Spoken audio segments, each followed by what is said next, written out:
And I think a lot of agents probably don't, from what I've seen, they don't understand the value of being assertive when somebody asks you about the market. Or they say, hey, what do you think? I'm kind of thinking about buying. That's showtime.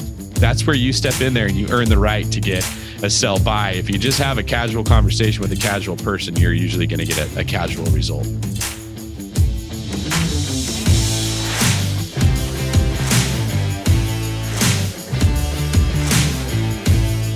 So the question is this: how do most agents find the secrets to succeed in today's competitive real estate market, especially when the top agents are keeping those secrets to themselves? That's the question, and this podcast will give you the answer. Hi, I'm Aaron Amuchastegui, and welcome to Real Estate Rockstars. Real Estate Rockstars, hey, get ready for this. This is a really, really special episode. You know, when I get to talk to my good friend David Greene, he's one of the co-hosts of one of my favorite podcasts, the BiggerPockets podcast. He's also a real estate agent that's been growing his team, growing his mortgage company. And we got to talk today about lots of good tips. And really, this was one of those episodes, there was so much in there. We decided to break it into 2 episodes for you so you can knock it out. So I bet this first half is going to be 40 minutes. Here we go. Real Estate Rockstars. This is Aaron Amuchastegui, and I am back. I don't know if this is going to be like, we're coming up on, we're almost to episode 1,000. We've done at least 1,000 episodes when you combine your state of the markets with your real ones. The guy that I get to talk to today is one of my favorite guests, one of your guys' favorite, most successful Bay Area real estate agents. The Mr. David Greene gets to come back today. David, thanks for joining me. Thank you very much, Aaron. Looking forward to it. We always have a really good time with these. We always have so much fun. The last one went so long, we had to break it into 2. We'll see how we do today. And it's funny, you've been interviewed just as a regular guest. You were a longtime listener. You've done a few state of the markets with me where we just talk about the news. And today I think we're going to classify this as a regular episode, but we're going to do a little bit of both, right? Because you've got some big updates for 2020. You've got some new a new book coming out that we want to talk about. Plus there's probably some real estate news that we should just see how everything's going. Last time, so you and I got to see each other just a few weeks ago, and we were out in Northern California, and the Go Abundance guys got together at my house out there, and you drove up from the Bay, and we had a fun day of talking. And it seemed like it was the first time in a long time that people had like gone outside and got to have fun. And is California back on like lockdown, or is everything normal now? California is kind of doing a thing where as the cases increase, they then shut things down, and as cases go down, then they then open it back up. So right now, at the time of this recording, we're shut back down. But by the time this comes out, we could be open again because cases could have dropped. Yeah. Is real estate still an essential service? Do they still say, hey, and when that happens, what are you allowed to do? It is an essential service with a lot of extra regulations added. So we have a lot more forms we have to fill out. We have a lot more things that we're prohibited from doing. We can't hold open houses. We can only show a property to 2 people at a time. And there has to be a special form. We call it a PEAD. I believe it's property entry advisement disclosure, something like that we fill out that says, I promise I'll wear a mask, I'll wear gloves, I won't touch something. We're not showing symptoms of being sick. The offices are open, but we all have to be 6 feet apart from each other. You can't have clients in the office right now. You have to wear a mask when you're in there. So yeah, we can get it done, but it's definitely a lot more difficult to do so than it is during normal times. Yeah. I have my house listed out there, and the agent had called me about a week and a half ago or 2 weeks ago. And she said, hey, I have to cancel the open house from this weekend. So she was switching to a virtual open house instead, but it was like a night and day thing. It was like 2 days ahead of time it was scheduled, and all of a sudden it was, no open houses. How strict? You got to sign something that says, I'll wear gloves if I come in your house, and I promise I won't cough on the counter. I'll tell you what I love about it, that I'll just admit, is now that you're not allowed to go to people's homes for a listing presentation anymore because it's not considered essential. I'm taking tons of listings without going to look at houses, and I'm having the exact same success as before that, which totally validates the feeling I always had that going to someone's house is something you do for the sellers. It's not something that has to be done to actually sell the property. I need to know the condition of it. I need to know the comparables, and I need to look at the numbers. But I think I've got 19 listings that were in the works right now, getting ready to put on the market, and several, probably like 5 or 6 in contract. And I don't think I've gone to any of them. Actually, I've done it all on Zoom. And it's awesome when this kind of thing happens, because it lets the agents who adapt faster get ahead. And the people who have kind of always done the same thing all the time, regardless of if it made sense or not, you kind of get exposed. I did an online notary to sell a house where I got to stay in my house. I got on Zoom. It was a different version of that. And I got to sign all of my docs using DocuSign. I took a picture of my ID and it closed and recorded. And I was like, man, I thank you COVID for that, because I have been dying to be able to do that from anywhere. They just use Zoom. It's there's a couple different brands that do it, but it is like a Zoom type thing. You click to log in and you're like a Zoom screen on the left side, but then the right side is the document. So she'll walk you through it as you're signing. If you have any questions, she's doing the same job as a normal notary. And as you sign, she goes, good. Okay. And then when she's done with it, just some electronic stamping. And for out in Texas, we electronically record anyway. So you can sign a grant deed and they can email it to the counties for recording. Mm-hmm. So now they're even just taking those electronic ones, email it to the county. No one's going to the county. It's like, as soon as I sign it, it gets recorded and sent in. Really? I remember when the case law was passed, a judge looked at it and said, yeah, it meets all the requirements. And I thought, that's so cool. I wish this stuff would happen more frequently. Yeah. COVID is pushing some of that. We'll wait to see what happens. Let's talk about your Zoom. So right now you're doing Zoom interviews with clients. They're saying, hey, David, I think we want you to list our house. Let's have this meeting. Now you're doing your listing presentation over Zoom. Yes. So what are your tips and tricks with that? Is there anything that you're doing different? If somebody is doing their first Zoom listing presentation, what advice would you give them?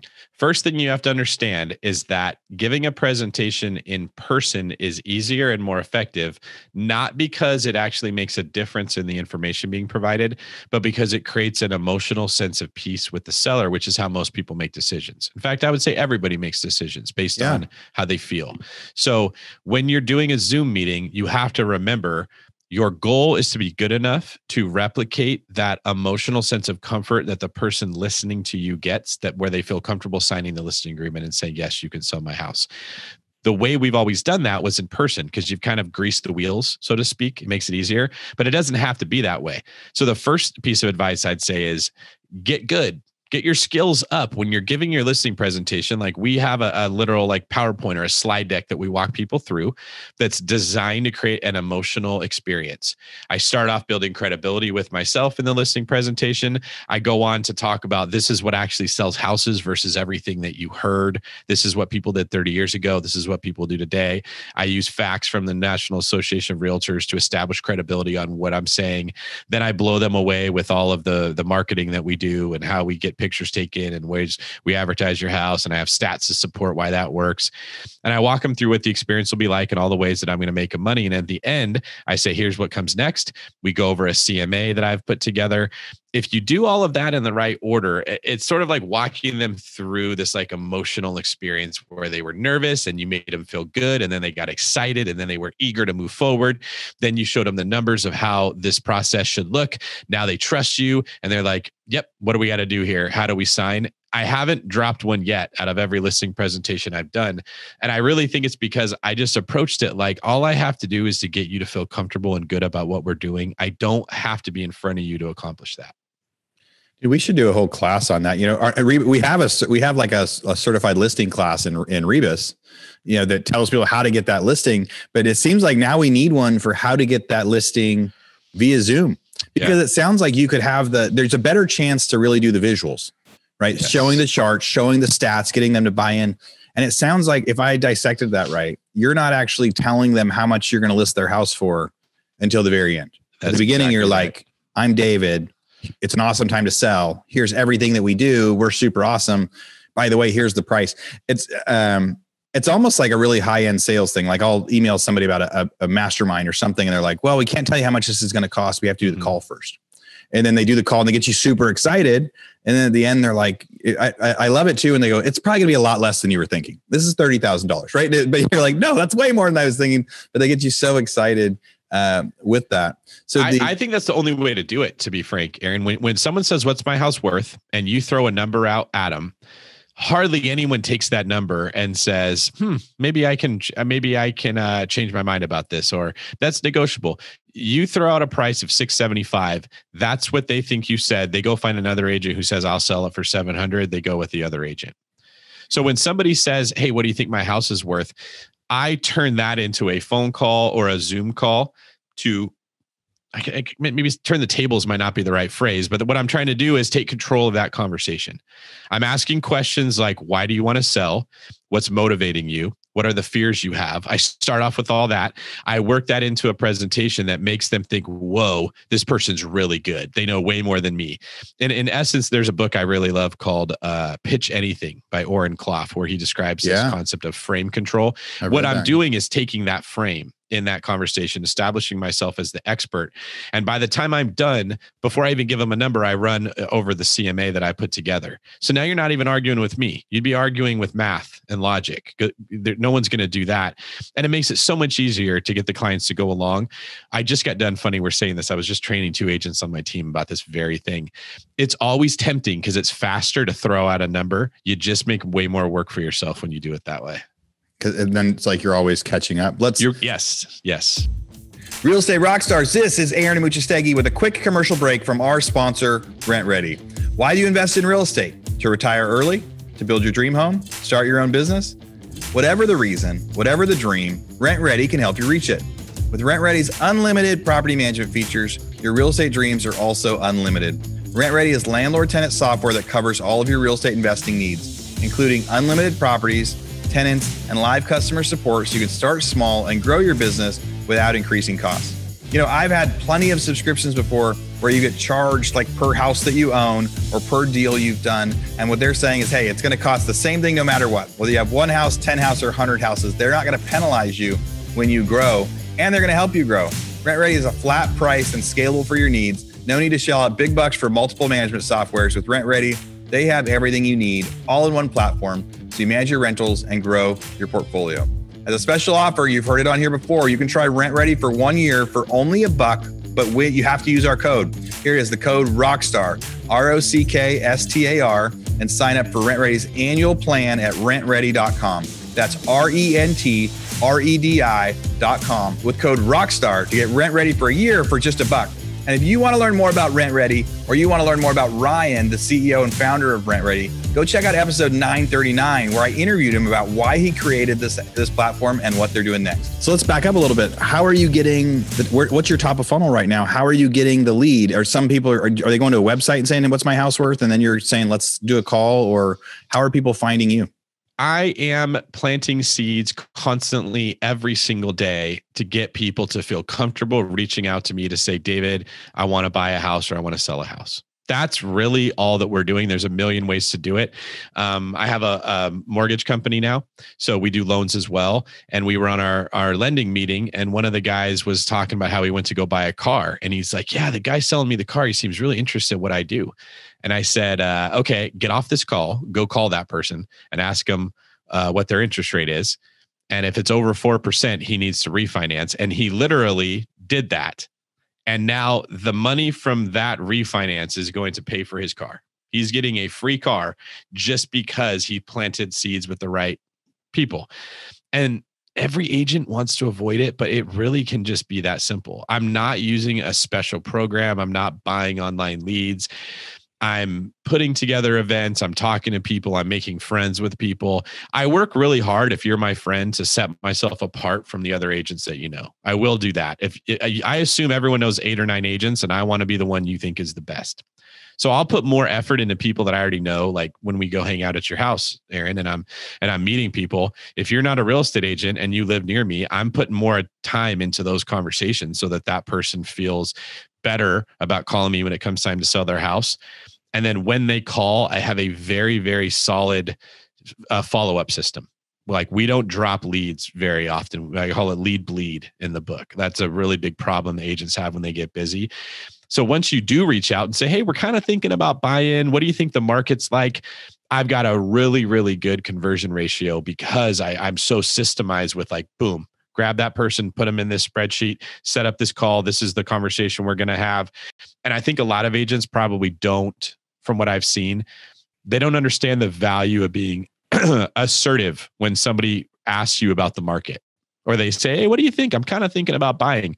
That's showtime. That's where you step in there and you earn the right to get a sell buy. If you just have a casual conversation with a casual person, you're usually going to get a casual result. Dude, I love that. You're like, that's showtime, right? Yeah. You are a real estate agent. You are a real estate professional. So somebody says like, hey, can I get a professional opinion? That's like when you go into the doctor's office and somebody's asking the doctor like, hey, where does this lump from? What do you think? Like he's not going to screw around. I could probably tell you. I know a little bit about that stuff, right? Right. So when you go to the doctor's office, it's showtime. The real estate office could be anywhere. It could be sitting around a table at a barbecue. It could be, in line anywhere else. It could be when you're buying a car. So you're right. Somebody asks for advice. It's showtime. Be the agent, step up and treat them like a doctor would their patient. This is your operation room as you jump into it. I love that analogy. So you were doing some events. I remember going to one of your events in Roseville. You were, and it was like an investor meetup type thing. You and one of your agents, Kyle, you did like this presentation that said, hey, here's what's going on in the market. Here's some great places to buy in the city of Sacramento. Here's why we believe in them long-term. And it was kind of like, it was marketed as we're going to tell you how to become an investor if you want to be an investor. And if you want more info, we can help you find those deals or not. But you were like giving a bunch of info. Have you found a way? Do you do that virtually now? Are you doing those in person again? Are you still doing any events like that at all? We're not doing any events like that. And I don't do them virtually, frankly, because it's very difficult to build a relationship when you're doing it virtually. The big group, like you can build it with an individual, but like if you've got 50 people coming to your show, you're not going to be able to shake their hand afterwards. That's exactly right. They just think that they're here to gather information from me. I use that information as the bait to pull you in so I can get to know you and I can figure out, are we going to build a relationship? So what we do during the downtime is we improve and we foster the relationships with the people we met during the uptime. So I added a ton of people to my database from all those events. Now we're reaching out, we're talking to those people, we're commenting on their Instagram and their Facebook. We're basically just staying top of mind and building relationship with people we already met. And when we feel the time is right, asking for referrals. It's a really boring grassroots way of doing it, but I wouldn't do it any other way because the leads that are coming to me, hey, David, my mom wants to sell her house. My neighbor wants to sell her house. They're not one of those, I'm going to compete with 4 other agents on this listing like you get when you chase after the same leads every other realtor is. For the most part, if I do a good job with that presentation and making them feel good, that's now my client and that's it. Like my conversion ratio is very high. And I feel like I say this every time I go on a podcast and the agents still ask the questions of like, but what's the secret well where I can go find these leads, these people that are ready to go. And I just say, we don't do that. We continually stay top of mind to the people we already know. And when one of them raises their hand and says, hey, I have a real estate need, we are very aggressive. I'd say you got to be like a cheetah going after that gazelle. Like you're going to starve if you don't get that thing. You jump on it and you've got a system in place. You give like I'll give you an example that meetup that you went to. Kyle had enough people that approached him about house hacking in Sacramento that he said, what should I do? And I said, you need to make a PowerPoint specifically about the upside to Sacramento, the good parts of the market, and then the parts that aren't as good so that you can contrast it with maybe Bay Area people. And people can make a decision on, should I go to Sacramento or should I go to the Bay Area? And you've now established yourself as the expert for Sacramento and a house hacking expert. And he puts those people in a contract all the time. But now that's part of his system. He's got this PowerPoint when someone says, hey, I think I want to buy in Sacramento and I also want to rent out part of the house. He has a specific presentation he gives them that details how to do it. And then they all sign up to work with them. Yeah, that's become one of his niche, one of his niches. I love that one of the things that you talked about doing was you're like in your leads, you're actually finding them on social media and interacting with them on social media. So you said first goal is stay top of mind. And then as soon as someone raises their hand, you jump on it. Again, like you said, it's showtime. No matter where you are, somebody raises their hand and says, hey, but I'd like to know about real estate. That's your surgery center. You raise your hand and it's showtime. So and then going and interacting with those people. So it could even be a cold lead, but now interacting with them on social media, liking their stuff, replying, asking them how everything's doing. I saw a guy on social media say like, hey, I'll send a letter from Santa to your kids. If you want one, just text me at this number, your address and your kids' names and what they want. And I'll send them a customized letter from Santa. And I thought that was just brilliant. as a real estate agent, reaching out because there's obviously, yes, that's a cool need. Now he's top of mind. The people that take him up on it are going to think he's a super cool guy. And now there's a new people in his path where then he feels safely in a month or two to say like, hey, are you interested in selling? Like, I've got phone numbers, I've got kids' names, I've got what their kids want for Christmas. Like what a great way to enhance, that relationship with people. So, and I think you said you put their name in a spreadsheet. Right. So they're in the spreadsheet and, do you have other systems you use to track the lead to make sure if they're somewhat cold, having to follow up with them in 2 weeks or 3 weeks? Yeah, those are through the CRM that we use. It's called Brivity. They have an auto plan is basically like a series of reminders that can be assigned to different team members. So once you decided you weren't going to buy right now, we put you into that nurture system where different agents get reminders to reach out and check in on people. And really the approach we take is we're never pressuring you to buy a house ever. If you don't want to buy, it doesn't make any sense to try to pressure somebody to. But in every conversation, we are assuming if I do a good job here, you will be the one to send me your referrals. So I don't really ever talk to anyone as if they are the lead until they say, I want to buy or sell a house. Okay. But I do talk to them as if I'm reminding you to, when somebody that you come across says they're thinking about buying, that you think about me and connect us. Yeah, that's a great, a way to be salesy without being too salesy. Getting to do that outreach and go, hey, I want to stay top of mind. If any of your friends are thinking about moving. And one of the guests I had on last week reminded everybody too, that she said, reach out to the last 100 people you texted and remind them, because even if they live in Washington, D.C. or Florida, where across the world from you, they might know somebody moving to your city that just posted on their own social media. Hey, do you guys know anyone in the Bay Area that's an agent? They go, yes, I do know that guy out there. So we'll reverse our order a little bit. Let's go down to like your stats for the year. So I've had you on a couple times during the year. So we're almost to the end of 2020. How many closings have you had? What's your average sales price? What's your volume at right now? All right. So my total closings are at 129. Wow. My total sales volume is nearly 82 million. I'm 1% underneath the goal of closing 90 million for the year. So we have a spreadsheet that tracks all of our closings and all the agents who close what, because we have a weekly team meeting where we go over that. And what we do is there's a formula where I put in, hey, we want to sell X amount of houses. Really, to start the year, my goal is 50 million. And then as we track the closings, it adds the cumulative total and tells you are this far ahead or this far behind of hitting your goal percentage wise.